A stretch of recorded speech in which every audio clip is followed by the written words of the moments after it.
विकास Dubey encounter पर supreme court ने राज्य सरकार से पूछे सवाल, मामले की जांच रिटायर्ड जस्टिस से कराने का दिया निर्देश। 22 जुलाई को होगी अगली सुनवाई। देश भर में कोरोना वायरस का नया रिकॉर्ड, पिछले 24 घंटे में 40,000 से अधिक नए मामले, साथ ही 681 लोगों की हुई मौत। मोदी सरकार ने देश भर में लागू किया उपभोक्ता संरक्षण कानून, ग्राहकों को मिलेंगे कई और अधिकार, भ्रामक विज्ञापन देने पर होगी कार्रवाई। सुप्रीम कोर्ट में आज विकास दुबे और उसके साथियों के एनकाउंटर मामले की सुनवाई हुई। सुप्रीम कोर्ट ने हैरानी जताते हुए कहा है कि विकास दुबे के खिलाफ इतने केसेस थे, फिर भी वो जमानत पे बाहर कैसे था। सीजेआई ने सीधा सवाल राज्य सरकार को उठाते हुए इसे सिस्टम की विफलता बताया है। सुप्रीम कोर्ट ने आदेश दिया है कि अब इस मामले की जांच के लिए कमेटी का गठन होगा। अब अगली सुनवाई 22 जुलाई को। देखिए रिपोर्ट। सुप्रीम कोर्ट में सोमवार को विकास दुबे व उसके सहयोगियों के एनकाउंटर मामले में दायर जनहित याचिका पर सुनवाई हुई। सुनवाई के दौरान जब सुप्रीम कोर्ट के चीफ जज को यह पता चला कि विकास दुबे पर इतने केसेस थे, फिर भी वो बेल पर जेल से बाहर था, तो वो दंग रह गए। उन्होंने इसे सरकारी सिस्टम की नाकामयाबी करार दिया। कोर्ट ने इस मामले की जांच के लिए कमेटी गठित करने का आदेश दिया, जिस पर उत्तर प्रदेश सरकार ने सहमति जताई है। मामले में अगली सुनवाई 22 जुलाई को होगी। कानपुर के भौती क्षेत्र में 10 जुलाई को एसटीएफ की गाड़ी पलटने के बाद उसमें से पुलिस का हथियार छीनकर भागने के दौरान विकास दुबे एनकाउंटर में ढेर हो गया था। उत्तर प्रदेश सरकार विकास दुबे एनकाउंटर केस की जांच के लिए कमेटी के पुनर्गठन को तैयार है। सुप्रीम कोर्ट की सलाह पर जांच कमेटी में सुप्रीम कोर्ट के रिटायर्ड जज और सेवानिवृत्त पुलिस अधिकारी को शामिल किया जाएगा। अगली सुनवाई बुधवार 22 जुलाई को की जाएगी। मामले की सुनवाई के दौरान चीफ जस्टिस ने कहा, इस जांच से कानून मजबूत होगा और पुलिस का मनोबल नहीं टूटेगा। यह केवल एक घटना नहीं है जो दांव पर है, पर पूरी व्यवस्था दांव पर है।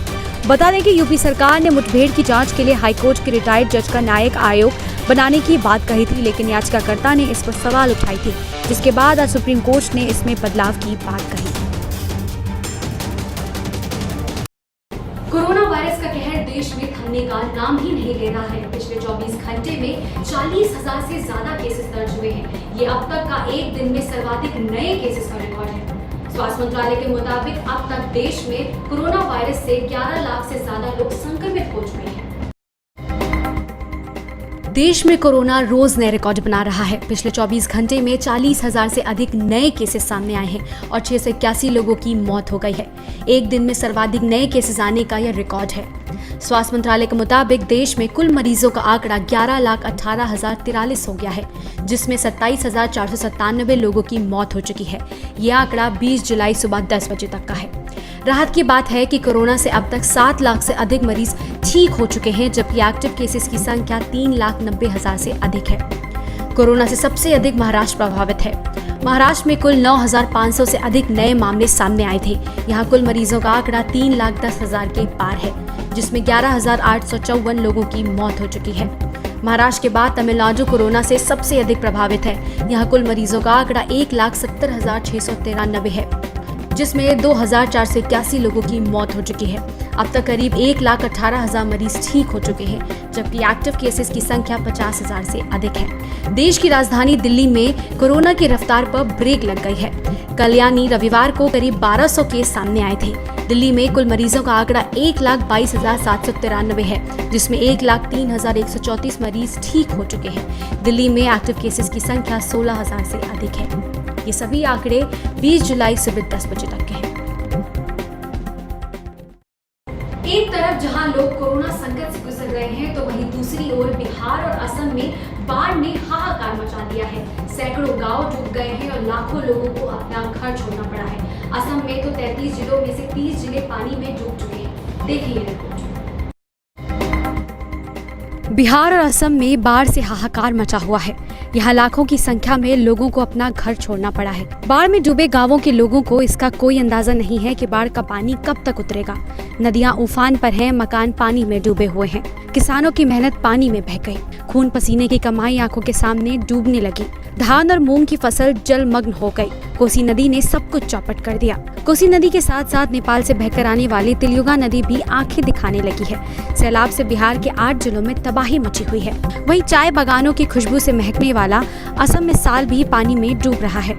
यहाँ के 33 में से 30 जिले बाढ़ के पानी में डूबे हुए हैं। 4,000 से ज्यादा गाँव बाढ़ से बुरी तरह प्रभावित हैं, जिसके चलते 4 लाख से ज्यादा लोग प्रभावित हैं, जो अपना घर छोड़कर दूसरी जगह रहने को मजबूर हैं। कई स्थानों पर मकान, फसलें, सड़क एवं पुल तबाह हो गए हैं। असम में बाढ़ ने लोगों के घर बार छीन लिए हैं। जहां सड़कें होती थी वहां नाव चल रही है। राज्य के ज्यादातर हिस्सों में बाढ़ का पानी जिंदगी के लिए आफत बना हुआ है, जिसके चलते हालात बद से बदतर हो रहे हैं। मोदी सरकार ने आज से उपभोक्ता संरक्षण कानून लागू किया है। देश में ग्राहकों के साथ हो रही धोखाधड़ी को देखते हुए सरकार ने ये कदम उठाया है। इस खास कानून से देश की जनता और ताकतवर होगी और झूठे विज्ञापन दिखाने वालों की अब खैर नहीं। देखिए ये रिपोर्ट। मोदी सरकार ने सोमवार से एक नया कानून लागू कर दिया है। ये खास कानून देश की जनता को और ज्यादा ताकतवर बनाएगी। ग्राहकों के साथ आए दिन होने वाले धोखाधड़ी को रोकने के लिए मोदी सरकार ने उपभोक्ता संरक्षण का नया कानून आज से लागू करने का फैसला किया है। उपभोक्ता संरक्षण अधिनियम 2019 को 20 जुलाई से लागू करने के लिए अधिसूचना जारी कर दिया गया है। नए कानून ने उपभोक्ता संरक्षण अधिनियम 1986 की जगह ली है। नए कानून की खासियत। नए कानून में उपभोक्ताओं को भ्रामक विज्ञापन जारी करने पर भी कार्रवाई की जाएगी। उपभोक्ता देश के किसी भी कंज्यूमर कोर्ट में मामला दर्ज करा सकेगा। नए कानून में ऑनलाइन और टेलीशॉपिंग कंपनियों को पहली बार शामिल किया गया है। खाने पीने की चीजों में मिलावट होने पर कंपनियों पर जुर्माना और जेल का प्रावधान। कंज्यूमर मीडिएशन सेल का गठन। दोनों पक्ष आपसी सहमति से मीडिएशन सेल जा सकेंगे। PIL या जनहित याचिका अब कंज्यूमर फोरम में फाइनल की जा सकेगी। पहले के कानून में ऐसा नहीं था। कंज्यूमर फोरम में 1 करोड़ रुपए तक के केस दाखिल हो पाएंगे। स्टेट कंज्यूमर डिस्प्यूट रिड्यूसल कमीशन में 1 करोड़ से 10 करोड़ रुपए तक के केसों की सुनवाई होगी। नेशनल कंज्यूमर डिस्प्यूट रिड्यूसल कमीशन में 10 करोड़ रुपए से ऊपर केसों की सुनवाई। बताते चले कि संरक्षण अधिनियम 2019 काफी समय पहले तैयार हो चुका था। हालांकि इस कानून को कुछ महीने पहले ही लागू होना था, लेकिन कोरोना महामारी फैलने और लॉकडाउन की वजह से इसे टाल दिया गया था। आज से ही इस नए कानून को लागू कर दिया गया है। दिल्ली के स्वास्थ्य मंत्री सत्येंद्र जैन ने कोरोना को मात दे दी है। सोमवार को वो पूरी तरह ठीक होकर अपने काम पर लौट आए हैं। इस बात की जानकारी अरविंद केजरीवाल ने अपने ट्विटर हैंडल से दी। दिल्ली के स्वास्थ्य मंत्री सत्येंद्र जैन ने कोरोना को मात दे दी है। वो अब पूरी तरह से ठीक होने के बाद सोमवार से काम पर लौटे हैं। मुख्यमंत्री अरविंद केजरीवाल ने खुद इस बात की जानकारी दी है।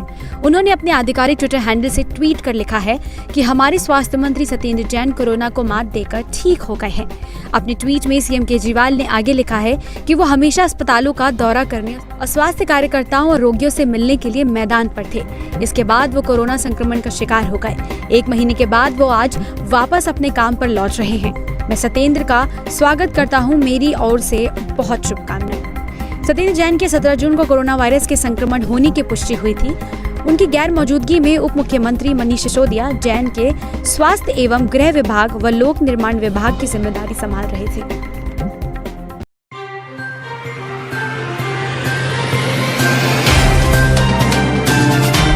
Subscribe now and press the bell icon.